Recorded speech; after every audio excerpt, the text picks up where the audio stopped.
अहिल्यानगर या ठिकाणी झालेल्या महाराष्ट्र केसरी कुस्ती स्पर्धेला एक नवं वेगळं वळण लागलेलं आपल्याला पाहायला मिळतं आहे. आरोप प्रत्यारोप आता सुरू झालेले आहेत. राष्ट्रीय तालीम संघ आणि राष्ट्रीय कुस्तीगीर परिषद हा सगळा वाद आहे. मात्र ही महाराष्ट्र केसरी खरंच अधिकृत होती का असे प्रश्न उपस्थित होत आहेत. राष्ट्रीय तालीम संघाने स्पर्धा जी आहे ती आयोजित केलेली होती. काल जो वाद झाला त्याच्यावरून आता अनेक आरोप प्रत्यारोप सुरू झालेत. कसं बघता आणि तुम्ही उत्तर दिलंय त्या संदर्भात? महाराष्ट्र राज्य कुस्तीगीर संघ यांच्या वतीने व अहिल्यानगर येथे मान्य संग्रामदादा जगताप यांनी 67वी महाराष्ट्र केसरी राज्य स्पर्धा आयोजित केली होती. अतिशय चांगली स्पर्धा झाली. पण स्पर्धेत सांगता होत असताना शिवराज राक्षे आणि पृथ्वीराज मोहोळ यांची गादी विभागामध्ये अंतिम फेरीमध्ये कुस्ती आली आणि त्याच्यामध्ये ज्यावेळेस पृथ्वीराजने ढाक मारल्यानंतर शिवराज डेंजर झोनमध्ये गेला. त्यावेळेस साईड पंचांनी मॅचवर म्हणून कुस्ती मागितली आणि त्या दोघांनी त्याला कुस्ती दिल्यानंतर शिवराजच्या पाठीराख्यांनी नाही का चॅलेंज फेकल्यानंतर हे 3 पंच एकत्र आले आणि मी त्यांना विचारलं की बाबांनो हे चॅलेंज आलेलं आहे, परंतु रूल्स असा सांगतो UWW जागतिक कुस्ती संघटना याचा रूल असा सांगतो की ज्यावेळेस कुस्ती चितपट होते आणि चितपट झाल्याच्या नंतर ज्यावेळेस चॅलेंज येतं त्या चॅलेंजला जर ह्या 3 पंचांचं एकमत असेल तर ते चॅलेंज स्वीकारलं जात नाही. जागतिक संघटनेच्या रूलनुसार आर्टिकल 31 नुसार ते चॅलेंज आमची इच्छा असूनसुद्धा आम्हाला ते स्वीकारता आलं नाही आणि आम्हाला ते व्हिडिओ पाहता नाही आला आणि मग त्याच्यामध्ये पुढच्या मग लात मारणं हे कितपत योग्य आहे? काका पवारांचा आरोप आहे की या स्पर्धेसाठी त्यांच्या मुलालाही अपात्र केलं होतं पुण्यात झाली त्यावेळेस. त्याच्यानंतर आता त्यांचे जे पैलवान आहेत आत्तापर्यंतच्या महाराष्ट्र केसरी ते शेवटपर्यंत जातात आणि शेवटच्या वेळेसच काहीतरी त्यांच्यावरती दगा फटकाव. नाही, याच्यामध्ये मी एकच सांगेल की 2019ला हर्षवर्धन सदगीरमांचा महाराष्ट्र केसरी झालेला आहे. 2022-23ला त्यांचा शिवराज राक्षे महाराष्ट्र केसरी असं नाही, त्यांचे महाराष्ट्र केसरी झालेले आहेत.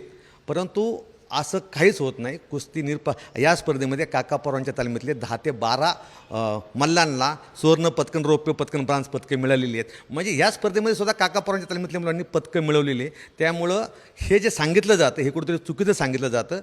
शेवटी महाराष्ट्र राज्य कुस्तीगीर संघ हा खेळाडूंना एक सारखाच पाहत असतो, त्याच्यामध्ये दुजाभाव ठेवत नाही. कारण राष्ट्रीय पातळीवर खेळत असताना तो संघ महाराष्ट्राचा म्हणून तो खेळाडू महाराष्ट्राचा म्हणून खेळतो, काका पवारच्या तालमीतला किंवा पुण्याच्या तालमीतला म्हणून खेळत नाही. त्यामुळे प्रत्येक खेळाडू हा महाराष्ट्र राज्य कुस्तीगीर संघाचाच आहे. नाही, पण आता ही जी स्पर्धा झाली यामध्ये जो खेळाडू महाराष्ट्र केसरी झाला आहे त्याचं महाराष्ट्र केसरीगीर 68वा म्हणून नाव लागणार की दुसरा म्हणून लागणार? नाही, त्याचं नाव 67 म्हणून लागणार.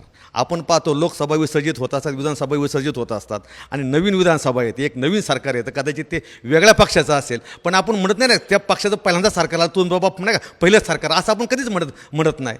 त्यानुसार 67वी ही महाराष्ट्र केसरी ते मानायला तयार नाही ना.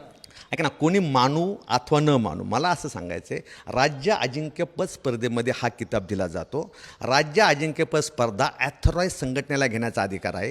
राज्य अजिंक्यपद स्पर्धा कोण घेऊ शकतं की ज्याचा खेळाडू इथं जिंकलेला खेळाडू राष्ट्रीय स्पर्धेमध्ये सहभागी होतो. पण मग ओरिजिनल संघटना कुठली, तुमची की त्यांची? तेच सांगतो. UWW जागतिक संघटनेने भारतीय कुस्ती महासंघाला मान्यता दिलेली आहे. भारतीय कुस्ती महासंघाने महाराष्ट्र राज्य कुस्तीगीर संघाला मान्यता दिली. 2024मध्ये अंडर-15, अंडर-17, अंडर-20, अंडर-23 आणि सिनियर अशा नाही का 5 नॅशनल झाल्या.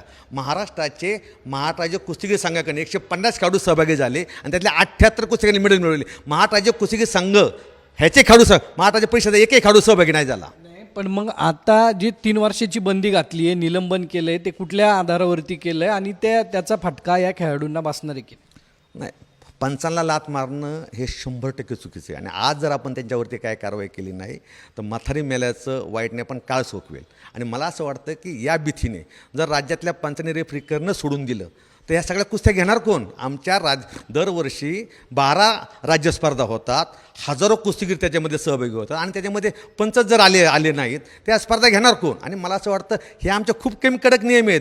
क्रिकेटमध्ये तुम्ही असं रागाने जरी पंचांग पाहिलं तरी त्याच्या लगेच मानधनामध्ये कटोती होते. आमचं तसं कुस्तीगीर संघाचे नियम अतिशय म्हणजे लात मारून सुद्धा आम्ही 3 वर्षी बंदी घातली, आजन्मबंदी नाही घातलेली. वास्तविक पाहता काल रात्री शिवराज राक्षे आणि महेंद्र गायकवाडवरती गुन्हा दाखल करायची पंचांची मागणी होती आणि वास्तविक तो गुन्हा दाखल झाला असता तर शिवराज राक्षे आता महानगरपालिकेमध्ये कामाला लागतो आहे.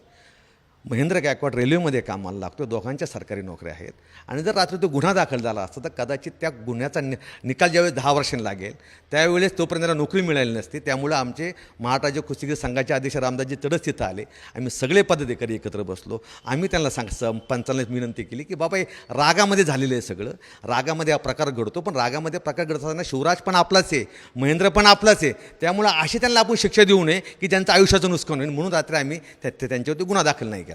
आपण ज्या पद्धतीने बघितलं, ज्या पद्धतीने 2 पक्ष तयार झाले, म्हणजे 2 शिवसेना, 2 राष्ट्रवादी, त्याच पद्धतीने 2 कुस्तीगीर परिषदा तयार झालेल्या आहेत. त्यामुळं हा वाद पुढील काळामध्येही असाच पाहायला मिळणार आहे. कॅमेरामॅन आदर्श कटकेसह सागरावर, साम TV, पुणे.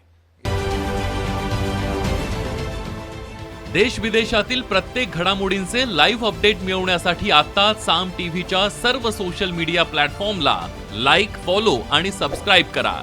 तसंच सर्व नोटिफिकेशनसाठी बेल आयकॉन प्रेस करायला विसरू नका.